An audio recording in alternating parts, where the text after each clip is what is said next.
Oklahoma in 1950.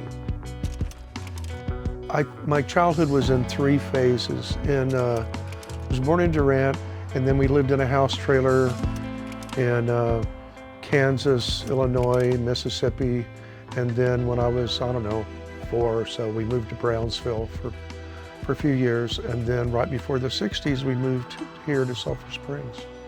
My father, he was obsessed with making art when I was a baby, when we lived in the house trailer.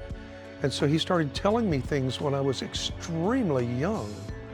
And so I never did like normal kids' drawings.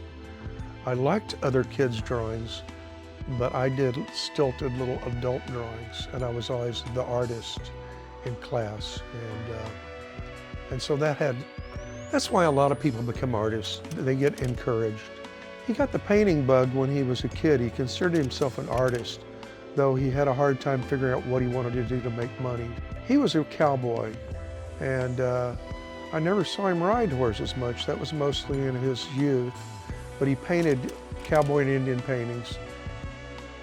I graduated in '69, and in the summer of '69, the Jefferson Street Church of Christ, that's now New Morning or something, sent me to Belfast, Northern Ireland as a Christian missionary.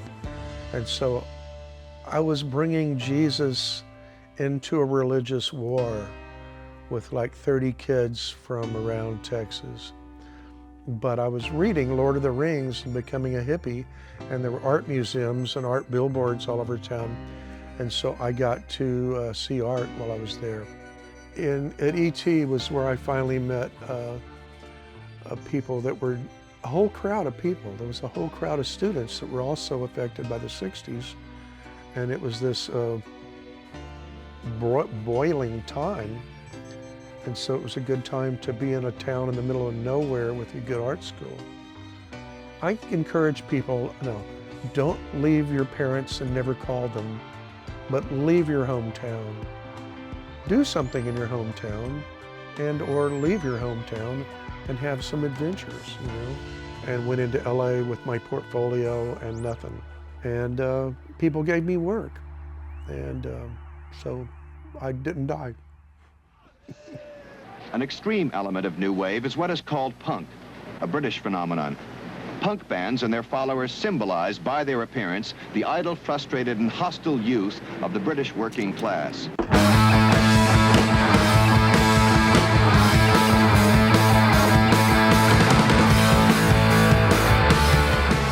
I got to enter, and I entered at punk rock.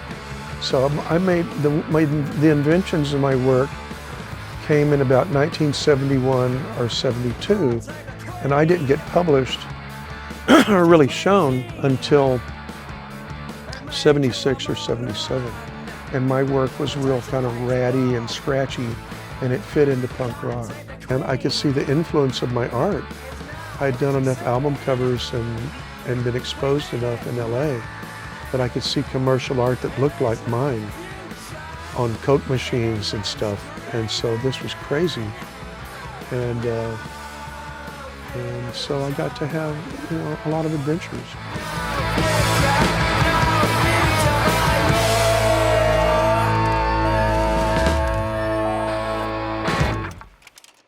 Will it be a good one or a bad one? Oh, these are okay.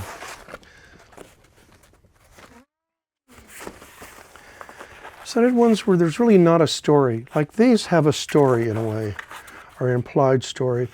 These are more just like artifacts that have associations.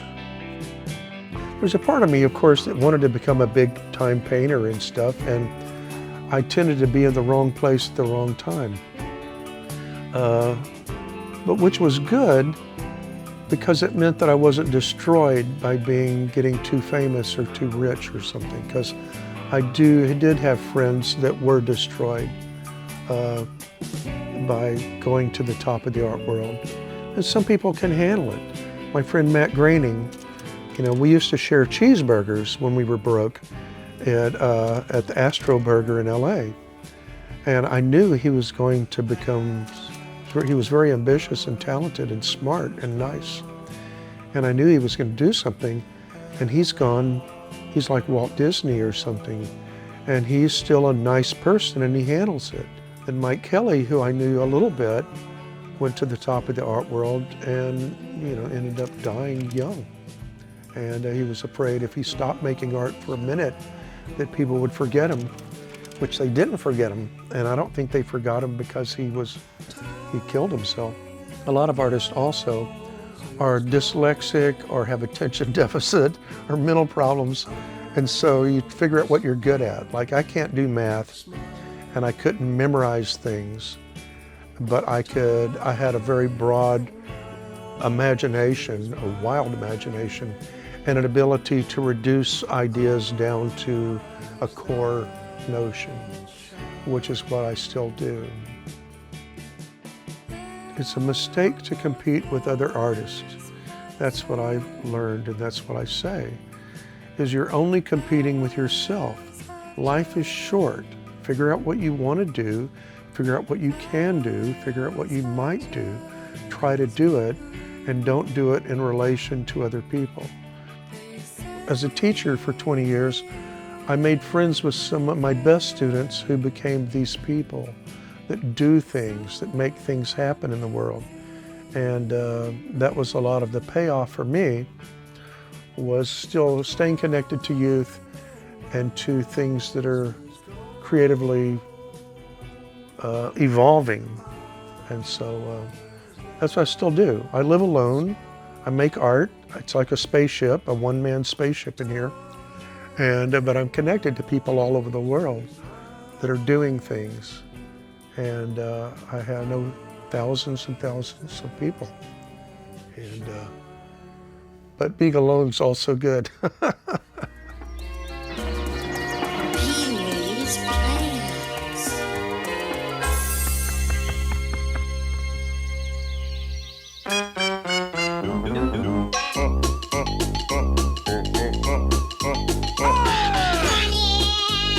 And pull yourself up a chair.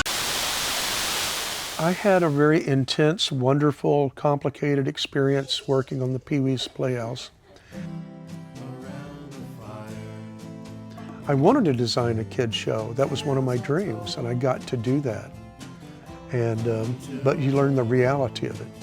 And so the kid show is for the kids, and show business happens to the people that happen to make it.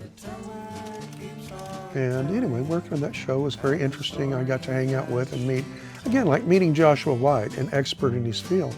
I got to meet Phil Hartman and hang out with Paul Rubens for years, and Lynn Stewart and John Paragon and a whole crowd of really interesting people, intensely.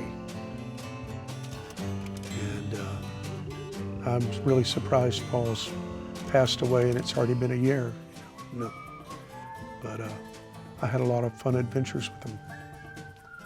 He's in heaven being silly, I imagine. And being a professor and just being an artist on your own, do you have anything that you're just like the most proud of? Raising my daughter, and she's a nice person. They is a nice person. They are a nice person. Olive found her way by becoming an old school sign painter. And so Olive does something that Helene and I cannot do. Being a parent, it's very hard and it takes a lot of time, and it takes 18 years of your life at least, and a lot of worry and a lot of tragedy and a lot of love, and if you're lucky, it turns out neat. And so yeah, that.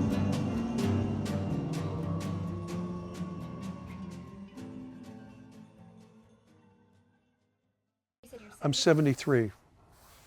At 73, Gary, what do you think 18-year-old Gary going into college for the first time, what do you think he would like to hear?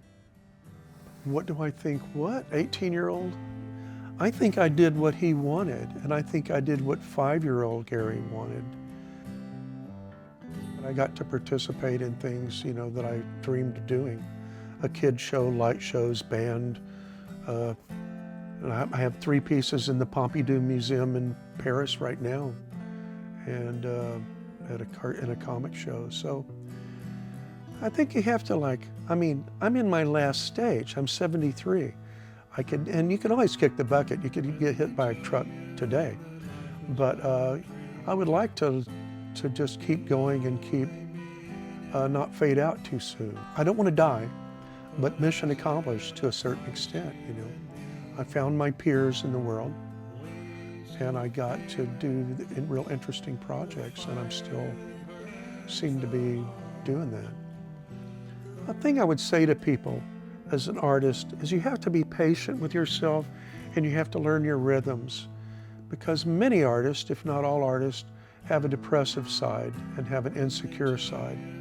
And so you have to learn your rhythms and sit through your depressions and wait for the creative urge to return, or trust. Most things, when I start doing them, they seem terrible.